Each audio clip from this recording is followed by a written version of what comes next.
Hello guys, welcome back to world square X YouTube channel. Today topic ఏంటంటే image స్టెగ్నోగ్రఫీ. అంటే ఒక image వెనకాల data అనేది హైడ్ ఎలా చేస్తారో ఇప్పుడు మనం ప్రాక్టికల్ చేసుకుందాం. ఈ వీడియో అనేది ఓన్లీ ఎడ్యుకేషన్ పర్పస్ మాత్రమే. మీరు ఎలాంటి ఇల్లీగల్ యాక్టివిటీ చేసినా కూడా ఛానల్కి మాకు ఎలాంటి సంబంధం లేదు. Let's start our video. ఇక్కడ ఏంటంటే ఒక ఇమేజ్ సెలెక్ట్ చేసుకోవాలి మనం ఇక్కడ. నేను ఫర్ ఎగ్జాంపుల్ ఈ ఇమేజ్ సెలెక్ట్ చేసుకున్నాను. ఇక్కడ ఏంటంటే ఈ ఇమేజ్ వెనకాల ఏ డేటా అనేది హైడ్ చేద్దాం అనుకుంటున్నారో ఆ డేటా అనేది మనం ఇక్కడ రాయాలి. నేను ఫర్ ఎగ్జాంపుల్ పాస్వర్డ్ 1 2 3 4 5 ఇస్తాను. ఓకేనా? ఇక్కడ మనం పాస్వర్డ్ ఇవ్వాలి 1 2 3.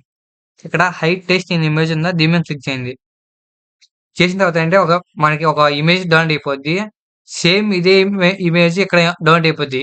దీనికి డిఫరెన్స్ ఏంటంటే ఇది నార్మల్ ఇమేజ్, ఇది ఇమేజ్ టెక్నోగ్రఫీ. అంటే ఈ ఇమేజ్ టెక్నోగ్రఫీ ఏంటంటే ఒక ఇమేజ్ వెనక డేటా అనేది హైడ్ అయి ఉంది. నేను ఈ ఇమేజ్ తీసుకొచ్చి ఇక్కడ పెడతా అంటే అది రాదు. మనం ఈ ఇమేజ్ తీసుకొచ్చి ఇక్కడ సెలెక్ట్ చేసుకోవాలి మనం. ఓకేనా?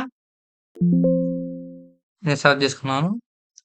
మీరు ఇక్కడ ఏ పాస్వర్డ్ ఇచ్చారో సేమ్ అదే పాస్వర్డ్ ఇక్కడ ఇవ్వాలి మనం కూడా. నేను 1 2 3 ఇచ్చాను కాబట్టి 1 2 3 ఇస్తున్నాను. 1 2 3 ఇక్కడ ఎక్స్ట్రా టెక్స్ట్ ఉందా, దీని మీద క్లిక్ చేయండి. చేసిన తర్వాత ఏంటంటే మనకు వస్తుంది పాస్వర్డ్ 1 2 3 4 5. ఇక్కడ మీరు ఏ పాస్వర్డ్ ఇచ్చారో సేమ్ అదే పాస్వర్డ్ ఇక్కడ వస్తుంది కూడా, చూసారా? Same output. ఓకేనా? ఇలాంటి కంటెంట్ కోసం మన ఛానల్ సబ్స్క్రైబ్ చేయండి, షేర్ చేయండి, లైక్ చేయండి.